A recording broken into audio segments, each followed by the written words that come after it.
Hello আমার sweet cute বন্ধুরা, কেমন আছো তোমরা? নিশ্চয় আমার গল্প শুনে শুনে খুব সুখ নিচ্ছ আর আনন্দে আছো, তাই না?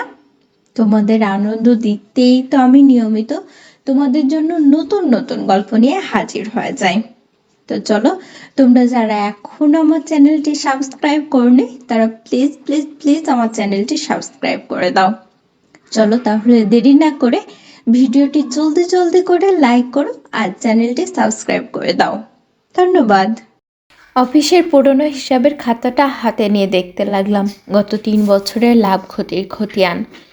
কারণ গত 3 বছর পড়াশোনার সাথে আমার দেশের বাইরে থাকতে হয়। এর আগে অবশ্য এখানে 4 বছর কাজ করে গেছি, সেটা অন্য বিষয়। পড়াশোনা শেষ করে দ্বিতীয়বারের মতো আজ প্রথমবার বাবার ব্যবসায় জয়েন করলাম। হঠাৎ করে শুনতে পেলাম দরজার সামনে মেইলি কণ্ঠে কেউ একজন বলছে, আসতে পারি স্যার? সামনের দিকে না তাকিয়ে বললাম, ইয়েস, কামিং। তারপর আমি আবারও লাভ ক্ষতি দেখতে লাগলাম। হঠাৎ করে মনে হলো কেউ একজন যে রুমে এসেছে সে বাবার সিলেক্ট করা পিএ মায়া নয় তো। অতি আগ্রহ নিয়ে সামনের দিকে তাকালাম, কিন্তু এই কি, এই যে দেখি এই মেয়ে যাকে কিছুক্ষণ আগে অফিস থেকে একটু দূরে ছেড়ে দিয়ে আসলাম, ও এইখানে কেন এসেছে? আর আমার অফিসটাই বা চিনল কীভাবে? মেয়েটির দিকে তাকিয়ে জিজ্ঞাসার দৃষ্টিতে প্রশ্ন করলাম, আপনি আপনি এখানে কেন? মেয়েটি বেশ কিছুক্ষণ পর স্বাভাবিক ভঙ্গিতে জবাব দিল, স্যার, আমি মাত্র অফিসে এসেছি, এসে শুনলাম আপনি আমায় ডেকেছেন স্যার, তাই এলাম। তার মানে আপনি? মেয়েটি আমার মুখের দিকে তাকিয়ে কথা কেড়ে নিয়ে বলল, স্যার, আমি মায়া।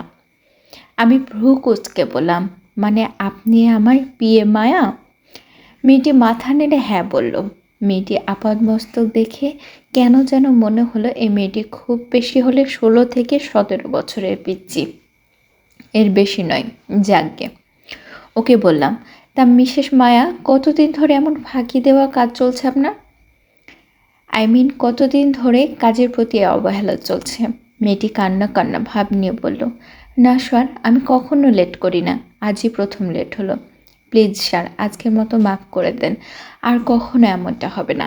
আমি বললাম, মাফ করে দিলাম আজকের জন্যই, এখন আসতে পারেন। এরপর মায়া চলে গেল। মেয়েটির ডায়েরি। স্যারের রুমের সামনে গিয়ে বললাম, স্যার, আসতে পারি? রুম থেকে কেউ একজন বলল, ইয়েস, কাম ইন। কেন জানি কণ্ঠস্বরটা খুব বেশি চেনা চেনা মনে হচ্ছিল। বুকের ভেতর যে কম্পনটা এতক্ষণ ধরে চলছিল সেটি মুহূর্তে বন্ধ হয়ে গেল যখন দেখতে পেলাম বসের চেয়ারে বসে থাকা লোকটি আর কেউ নয়, কিছুক্ষণ আগে যে যুবকটি আমায় হেল্প করেছিল সেই যুবক। কিন্তু এও কি সম্ভব? হয়তো সম্ভব। আবার দৃষ্টি নিয়ে বসের সামনে গিয়ে দাঁড়ালাম। কিছু বলতে গিয়েও পারলাম না, যদিও ছুটি এসেছিলাম সরি বলার জন্য, কিন্তু এখানে যে আমার জন্য এত বড় সারপ্রাইজ অপেক্ষা করছে তা বুঝতেই পারিনি। 22 বছরের জীবনে আজই প্রথম এত বড় ধাক্কাটা খেলাম। 5 মিনিট পর বস আমার দিকে তাকালেন, কিন্তু এ কি, উনি এভাবে আমার দিকে তাকিয়েছেন কেন? ও, বুঝেছি, আমার মতো উনিও টাসকে খেয়েছেন। বলল, আপনি আপনি এখানে কেন, কিভাবে এসেছেন? এমন আরও কতগুলো প্রশ্ন ছুড়ে দেওয়া হলো আমার দিকে। একসাথে এতগুলো প্রশ্নের উত্তর দেওয়া আর সম্ভব না, তাই ছোট্ট করে উত্তর দিলাম, আমি মায়া। কলিগ মুক্তা আমায় পাঠিয়েছে। উনি আমার শেষ করার আগেই ভ্রু কিঞ্চিত বাঁকা করে প্রশ্ন করতে যাচ্ছিলেন বোধ হয়, আপনি মায়া? তার আগে আমি ওনার কথা কেড়ে নিয়ে বললাম, আমি মায়া, আপনার পিএ মায়া। উনি আমার পা থেকে মাথা পর্যন্ত দেখে মুখটা কেমন যেন করলো। তারপর কেন লেট হলো, এই ফাঁকে কতদিন ধরে চলছে, এইভাবে নানা প্রশ্ন ছুড়ে দিল আমার দিকে। আমি ভয়ে চুপসে গেলাম, কারণ উনার হাতে তখন কর্মচারীদের হাজিরা খাতা, বোধহয় আমার নামের পাশে কলম ঘুরাচ্ছেন। তাই ভয়ে সরি বলে কৃতকর্মের জন্য মাপ চেয়ে নিলাম। খাতায় লেট মার্ক উঠে গেলে আমি শেষ, কিন্তু না, উনি খাতাটা রেখে দিলেন।